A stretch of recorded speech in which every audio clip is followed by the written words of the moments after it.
Hi, fellow ruminators. Welcome back to another session, Rumination with Andrew. Thank you so much for joining as we are about to discuss a very important topical matter. And this morning, we are going to talk about gang violence in Jamaica. Is Jamaica becoming another Haiti? Is Jamaica on the path to becoming a violent and gang-infested country as we currently are seeing in the country of Haiti? Now, this is something that has been an ongoing matter, and Jamaicans have largely ignored that our country is a violent one, and that this problem of gang violence is something that is deeply rooted and embedded in our culture, in our national psyche. Now, one of the things that is interesting, I should say, not important, but interesting, is that when you ask Jamaicans, the average Jamaican about what they think is the problem, what is contributing rather to violence, to this ubiquitous violence in Jamaica, they'll say the gangs. And they say it because that is what they have been told to say by these politicians and or academic elites. Now, they have not questioned when they say gangs, who are the gangs? Because we know that, even the elites, among the elite circles in Jamaica, including the Gleaner, which is the most important daily in the Jamaican media landscape. Now, even the Gleaner has reported on numerous occasions that, the parliamentarians at Gordon House in Jamaica are gangs, right? They call it the gangs of Gordon House. So it is very known that our politicians are also involved in the process. We have not identified them. We have I think that they cannot be identified because of the positions they hold in Parliament. And hence, many Jamaicans think that, we should leave them alone, and only the persons who have the guns, the guys on the streets, are the ones who are perpetrating these very gruesome acts of terrorism. Interestingly, before I continue with the video, please make sure that you like the video, right? Please like the video, put a like on the button, and if you have not yet subscribed, please subscribe to the channel. I'm asking you at this moment to take the time and do so. Let me give you 20 seconds to do that.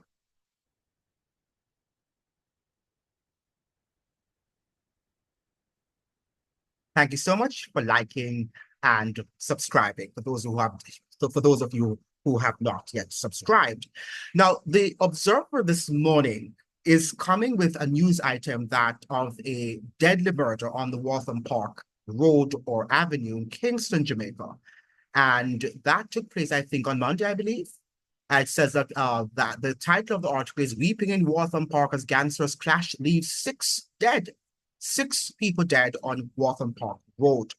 Fear and uncertainty currently grip communities in a section of Waltham Park Road in St. Andrew, where five men were shot dead moments after the murder of a young man on Monday evening.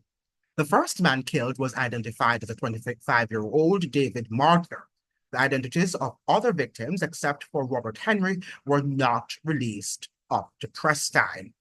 Now, look at this, what they say. The reality of having six people murdered in their midst in less than 24 hours has shaken relatives of the deceased and residents who on Tuesday expressed anxiety about the future rather of their community, which is being plagued by gang violence. The reality of having six people murdered in their midst in less than 24 hours. Six people, ladies and gentlemen, were murdered in less than 24 hours. Now listen to what our politicians are saying. Responding to the multiple killings, Prime Minister Andrew Holness, who along with the Deputy Prime Minister, Dr. Horace Chang, and Police Commissioner, Dr. Kevin Blake, visited the community, issued a stern warning to the killers. The persons who committed this act, mark my words, you will be found and you will either meet a judge or meet your maker. Anyone who commits these acts, the police will target you, focus on you. We will bring our investigative capabilities to bear, and we will find you, and you will face justice, he said. Now, listen to what the government is saying. He also announced that the government has increased, I would think this is coming from Andrew Holness, to $30 million from $25 million, a special pool of funds that will serve to reward people who come forward with information leading to their arrest. of perpetrators of mass killings. So this is what is happening in our society. This is what is happening in our society. Now, listen to how the government has responded. They like to be, they are reactors and they respond after the fact. So after the fact that these people have been brutally murdered, have been brutally slaughtered, they're now going to say to you that, okay, we are going to pay somebody to inform us of, to give us the details of what took place, to provide the details of the murder. Now, why don't we invest that large sum of money into police equipment, into policing, into community policing, so you can have proper policing in that community until the problem is solved? Why are we going to invest money in playing informants and then it's going to be onward and another? Because the Prime Minister tends to speak firmly after the incident has happened. But while the incident is taking place, nobody's there to help these people. And the criminals are emboldened, right, as they hear the Prime Minister speak on numerous occasions and nothing happens. They realize that the Prime Minister has no teeth, or the laws of Jamaica have no teeth. So they are continuing to commit these gruesome activities and these gruesome murders, much to the disdain and the dismay of our citizens.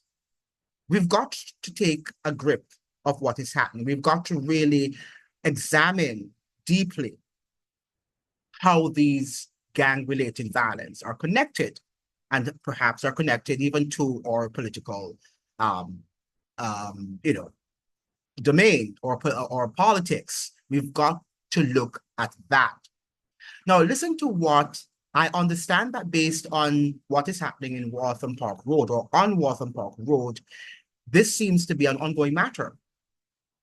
I don't know what could have caused that. David was born here. That's the person who was deceased, the guy who was one of the murders, one of the victims of the murder. And if you walk from the main road to the bottom of the lane, I guarantee you that nobody has anything bad to say about my son. He was a peacemaker, and I'm not taking up for him because he's my son, said the mother, who revealed that in May this year, her husband was shot dead and her first son was killed last December. Right? So this lady has just lost her son. In May, she lost her husband, and her first son was killed last December. So she has lost 3 members of her family to date. My husband got 5 gunshots. He was a security guard at Pembroke Hall Primary School. He spent 17 years at the school and 10 years at Tarrant High School. The police have been investigating his killing, but up to now, it is a mystery death, she told the Prime Minister. So this is something that is concerning. And what we're seeing in Jamaica is vote for Labour. Vote for Labour. That, the Prime Minister is going around that he deserves a 3rd term, even though crime is out of control. Not only is inflation out of control, but crime, another C word, is out of control. And we have been saying this on this channel, and our prime ministers or leaders or politicians have been ignoring the call, the urgent call that this is a crisis out of proportion. But we would rather party and have fun and think that the government, be they PNP or GLP, are going to solve this problem. This has been an ongoing matter, and it's only getting worse. Yet our military, or some of our military, members of our military, have been sent to Haiti to control their gang violence, while in Jamaica is also washed with gang violence. Now you tell me, where's the logic? Where is the logic behind what Jamaica has done in sending troops to Haiti, while in Jamaica, our house is not in order? Now, I want you to look carefully at this information that is given here in a document that I just pulled up, and in which it suggests here, it's coming from ACLED. First, I'm seeing this. I don't know if it's a journal that in an academic journal, it could be an academic journal, but it's titled ACLED. Gang violence in the Caribbean reaches farther than Haiti. Jamaica, Puerto Rico, and Trinidad and Tobago face surging violence. All right, so look at the colors. So Jamaica is the pink color. Here we have in yellow. Is it yellow? Puerto Rico, and in the blue we have here Trinidad and Tobago. So here we have this situation in which we see, look at Jamaica. Look at Jamaica in terms of the levels of gang violence. 2023, look where it went. Wow, sort of took a sort of dive in 2019, went back up again, and it's continuing to rise dramatically since 2020. We are in a serious crisis. Now, listen to what they're saying here. In recent years, Haiti has made headlines for unprecedented levels of gang violence, with gangs increasingly challenging state authorities and expanding their grip over the Port-au-Prince metropolitan area and beyond, which exerts a heavy toll on civilians. Yet this worsening security situation is not confined to Haiti. Other countries and territories in the Caribbean, particularly Jamaica, Puerto Rico, and Trinidad and Tobago, have experienced a surge in gang violence and their fragmented and volatile gang landscapes. So we hear how rivalries over criminal activities in the Caribbean are fueled by weapons proliferation and transitional drug trafficking, leaving civilians caught in the crosshairs. This violence has placed these territories on ACLED's conflict index, which lists Jamaica and Trinidad and Tobago as experiencing high conflict levels and Puerto Rico as experiencing turbulent conflict levels. Despite various crime reduction measures taken by the respective states, lasting results have yet to be achieved. As elections are expected to take place in Jamaica and Trinidad and Tobago in 2025, ensuring security will be crucial to protecting democratic processes from gang influence. Now, what I've been told, or what I've been reading, is that a lot of the gang violence that is taking place involves children. And it's almost like this is in an organization. This is organized crime, and it is an organization. It is a corporation. It's a large corporation. And children are encouraged to say, this is something, this is an organization in which you can make money. So it's like a community, it's like an institution, and they join it, and they are proud members of these criminal societies, these criminal institutions and organizations. So they think that what they're doing it for a worthy cause. The children are being indoctrinated or being brainwashed into believing that when they commit these gruesome, brutal acts of terrorism, that they are doing it for a worthy cause. And even some petty issues for not doing something that you probably were asked to do, or perhaps for not returning a gun that was loaned to you. You can be killed for that. We have to come to grips with this reality in Jamaica, understanding that this is not a normal society. And we are on the verge of becoming another Haiti in the Caribbean region. That Jamaica is on the verge of becoming another Haiti in the Caribbean region, another gang-infested nation state. And we have been sounding, there are people who have been sounding the alarm, and our government, successive governments, have not listened, have not beckoned to the call. Now, there's something coming from a letter that was written in the Guyanese. But before I go to that letter, there is also another article in the Dominican Today, Haitian gangs bolstered by foreign support and funding. Right? So here we have is that the Haitian gangs are supported or bolstered by foreign support and funding. So when you're seeing what is happening in the Gaza area, and you think it's just happening because two nations are at war. Yes, two nations are at war, but we must understand that it is also an economic activity to kill people, to murder, to slaughter women and children and other people. These are business activities. And that is why when we're calling for a ceasefire, it is receiving, I should say, deafening silence. The people who are making large sums of money from terrorizing and killing people will not listen to you. They will not heed your call. And I wonder if we're understanding what is happening in the world. I do wonder sometimes when we're so much enthusiastic about voting for a politician, voting them in and voting them out, if we are understanding, if we understand, if we comprehend, if we grasp what is really happening in our world. I really wonder if we understand the powerful economic powers that control our politicians. And the fact that they can only talk, because right now the guy, Andrew Holness, the Prime Minister of Jamaica, is suggesting that he's going to increase the funds to pay to informants from 25 million Jamaican dollars to 30 million Jamaican dollars just to listen to what they have said, to get a detailed report of what took place. Now, why can't you put some cameras, some surveillance cameras in those communities to track people's behavior, so that you can see what is happening, and also employ some community police to police those communities in which we're seeing an uptick in violence, in gang-related violence.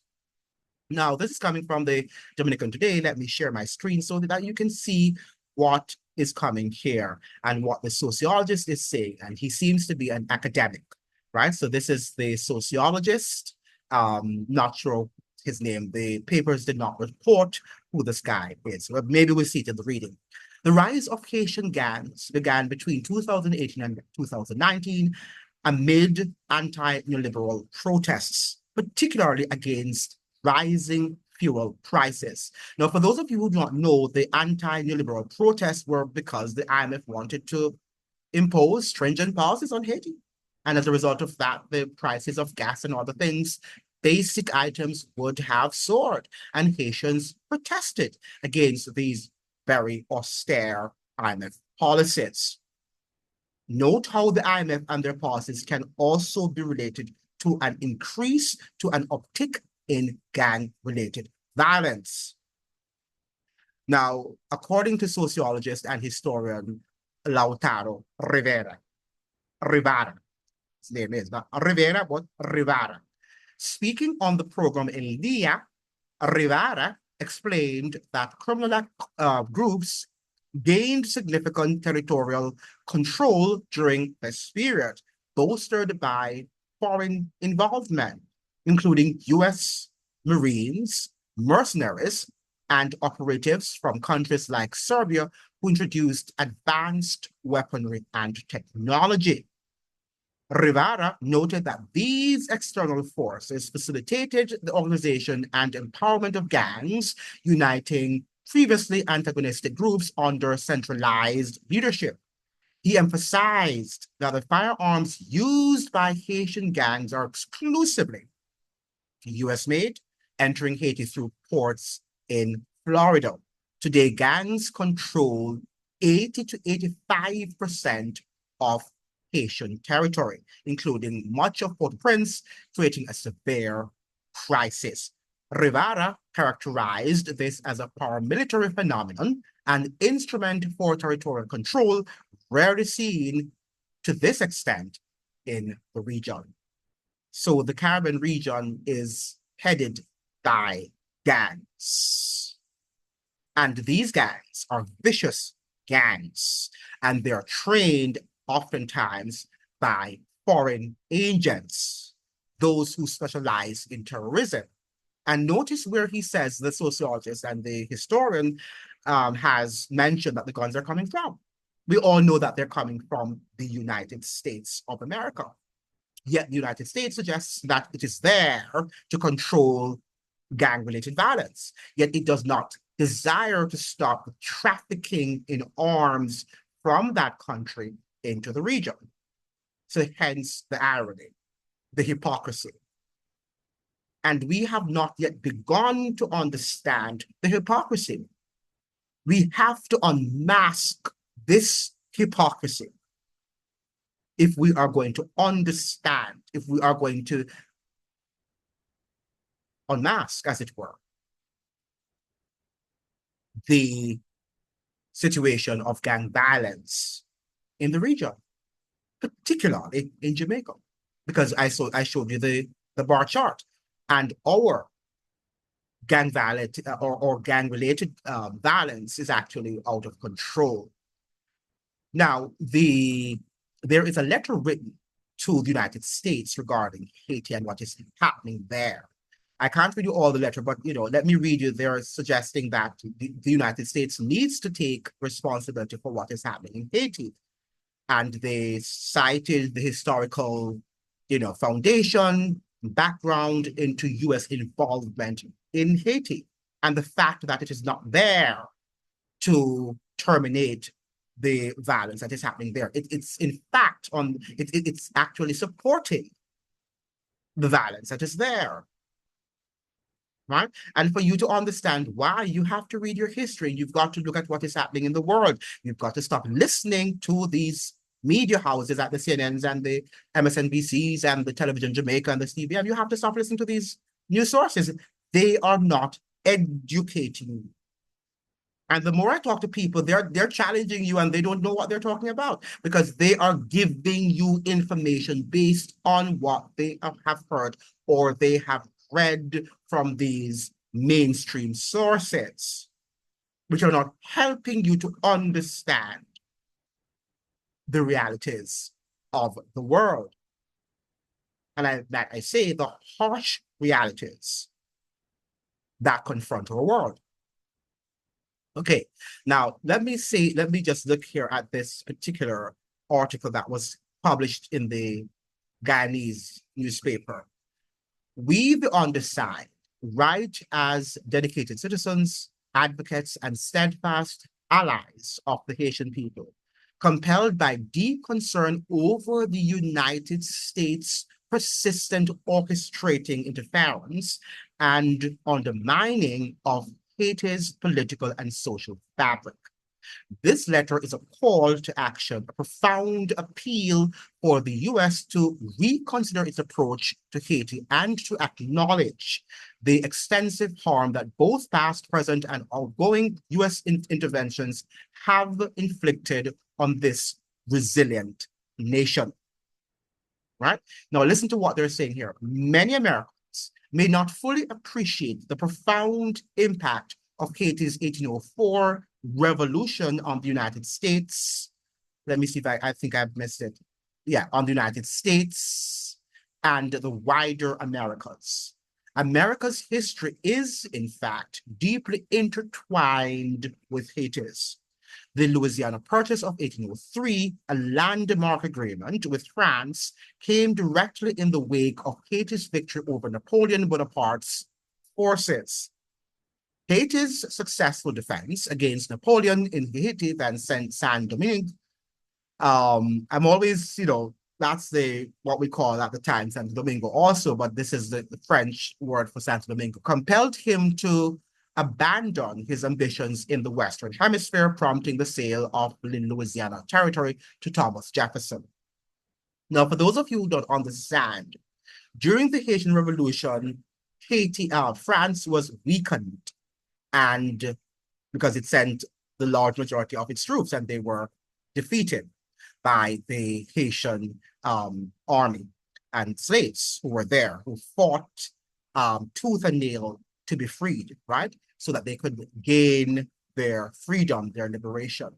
Now, the United States, which was just a budding nation, which was upcoming, was sort of scared about what would have happened afterwards, because they knew that if France should find some way of retaliating and they should return to the hemisphere, chances are if an empowered France, even backed by other European forces, came back to the region, the US understands what that could wreak for the United States, the consequences that the United States could have been occupied, because Bonaparte did have it, Napoleon did have it that he was going to occupy the United States. He was going to take it over.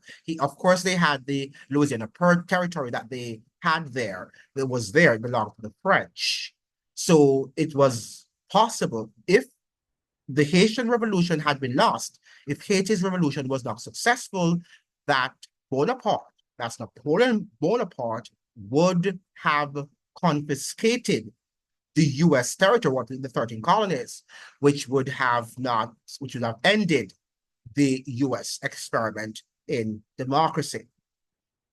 So we have to understand that. This is something that is very important for US citizens to understand how intertwined Haiti's history is with that of the United States. Not to mention in the Revolutionary War that many Haitians also fought on behalf of France to defeat the British, not because the French loved the British, but because they were competitors. And they understood that, had Britain maintained the United States as a colony, that she would have been more empowered and could have French interests in the region.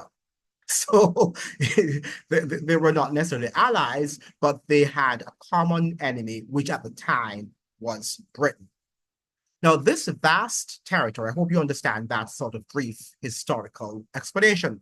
This vast territory, covering what are now parts of 7 US states, doubled the size of the United States, adding over a third of its land area. So we're seeing here, I'm not going to read you any more of this document, but I hope you're making the connection, or you're seeing the point that I'm raising. I am suggesting in this video that the United States as an empire controls or is contributing to much of the violence, the gang-related violence that you see in Haiti. One, it's not giving the country the autonomy to run the country as it so desires. It interferes in how the government is structured and is run and how the people are governed. But they're not influencing them. They're not controlling or inspiring the people to uplift their standard of living. The United States is much more destabilizing the country, as it were. And it's providing them with all of these weapons, and these weapons are very powerful weapons. So most of these gang members have more powerful weapons than what your local police officers and perhaps the military even have access to. And the same realities stand true for Jamaica. So Jamaica has got to understand the reality that the United States, as a government, might not be our ally as we think we are. I'm not suggesting that we should look upon them as an enemy, but we ought not to think that the goodies that they might give are for our upliftment and our empowerment. That we've got to understand. Now, how are we going to solve the problem of the trafficking of powerful arms into countries like Jamaica, Puerto Rico, and Trinidad and Tobago? How are we going to solve that problem? I don't know. We've got to sit down. We've got to have serious conversations. I am not sure with the current president, the president-elect Donald Trump, who is on his way to the White House in January, if there can be some serious negotiations. I don't think we are going to be able at this juncture of the United States history to stop the inflow, because it's business. It is business. It's economics. Stupid. Yeah, it is. And money. And people tend not to be, they're not concerned about others when they're making billions, if not trillions of dollars. Right? So it is something that is a very delicate matter. And how are we going to solve this problem? Now, we can also see the connection, the relation of the IMF deal with what is happening with our gang violence, because as kids or children, young people do not have opportunities because of these stringent IMF economic policies or resources. We are strapped for resources. So our young people do not have hope. So where do they go? They turn to gang-related violence. And that in itself is another corporate structure that employs them. So they are employed to kill, right? They are employed to kill innocent people. So when you think the government is there to take care of you, it's not. It's just almost like a revolving door. So the IMF goes down there, it imposes these draconian, rigid economic policies. The country bleeds because of that. And to fill the vacuum, to fill the void, violence is the only way of eating a bread, right? Violence is the only way in which somebody can eat some food, right? So this is a problem. So Andrew Horn is suggesting, because he knows, I think he knows, he understands. He says he has a PhD. Andrew Holness has a PhD in violence and other related gang, drugs and whatever, the inflow of arms and drugs into the Caribbean region. Why is he not using his expertise? Where is the brain? Right? There are no solutions. It doesn't seem all they're doing is having these states of emergencies, right? And we don't know what's happening because they do not have a permanent policy in terms of, or they have not crafted permanent policies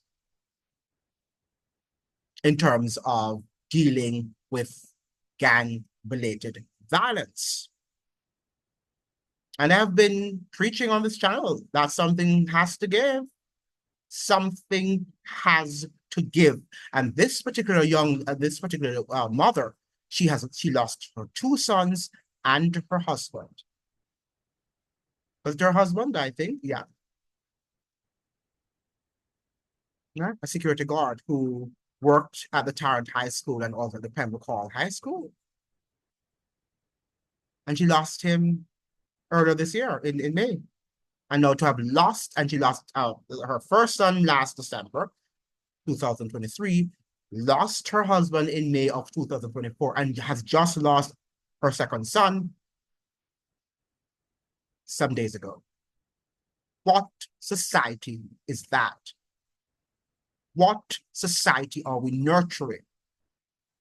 And yet we want to talk about vote for Labour, or vote for Shower, or vote for whomever. We've got to demand more from our government, because government in Jamaica is lacking and seems not to be playing the role which it was tasked to do. When are we going to wake up?